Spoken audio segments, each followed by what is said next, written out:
আপনার অরা স্ট্রং কিনা সেটা আপনি কিভাবে বুঝবেন? তার কিছু পয়েন্ট, কিছু সংকেত আমি আজকে আপনাদেরকে বলবো। প্রথমত, আপনার যদি অরা স্ট্রং হয়ে থাকে, তো দেখবেন আপনার আশেপাশে পশু, পাখি, কুকুর হোক, বিড়াল হোক, আসতে স্বাচ্ছন্দ্য বোধ করবে। আপনাকে দেখে তখন ভয় পাবে না। ভয় পেয়ে পালিয়ে যাবে না। আপনার ধারে কাছে আসতে সে পছন্দ করবে। শান্তি অনুভব করবে। দ্বিতীয়ত, আপনি যদি কোনো জায়গা দিয়ে ধরুন যাচ্ছেন, সেখানে আপনি খেয়াল করে দেখবেন আপনার আশেপাশের লোকজন আপনাকে একবার হলেও ঘুরে দেখবে। অ্যাট্রাক্ট করতে শুরু করে তখন মানুষ। মানুষ মানুষকে অ্যাট্রাক্ট করে তার অরার দ্বারা। তৃতীয়ত, আপনার মুড, আপনার ইমোশন আর কারোর উপর নির্ভর করবে না।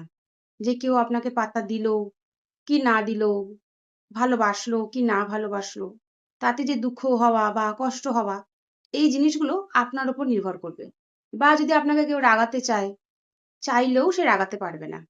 আপনার মুড সম্পূর্ণরূপে আপনার কন্ট্রোলে থাকবে। চতুর্থ, কোনো মন্দিরে যদি যান, এটা খুব ভালো একটা পয়েন্ট। সেই মন্দিরের ভাইব্রেশন আপনি ফিল করতে পারবেন।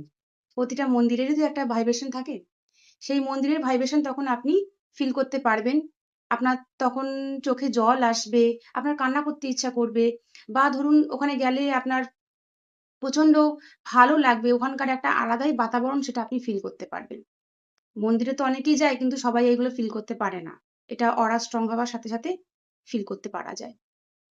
পঞ্চম, আপনার হঠাৎ করে দেখবেন একটু একা থাকতে ভালো লাগবে। এই না যে একা থাকতে আপনি ভয় পাবেন। একা থাকতে তখন স্বাচ্ছন্দ্য বোধ করবেন এবং ভালো লাগা শুরু হবে। একটু ভিড় এড়িয়ে চলবেন। যেখানে আগে হয়তো আপনি খুব ভালো লাগতো ভিড়ে বেড়াতে বা পার্টিতে যেতে, সেগুলো এখন আর আপনার ভালো লাগবে না। একা থাকাটাই তখন সবথেকে বেশি ভালো লাগবে। ষষ্ঠম হচ্ছে, যেকোনো ন্যায্য জিনিসের জন্য দেখবেন আপনি বলতে পারবেন। বিনা ঝগড়া করে আপনি আপনার পয়েন্ট তুলে ধরতে পারবেন। যেখানে হয়তো আপনি আগে বলতে পারতেন না। আপনার হয়তো কথা আটকাতো। সেখানে দেখবেন আপনি খুব স্বাচ্ছন্দ্য বোধের মাধ্যমেই আপনি আপনার কথা, আপনার বক্তব্য রাখতে পারবেন।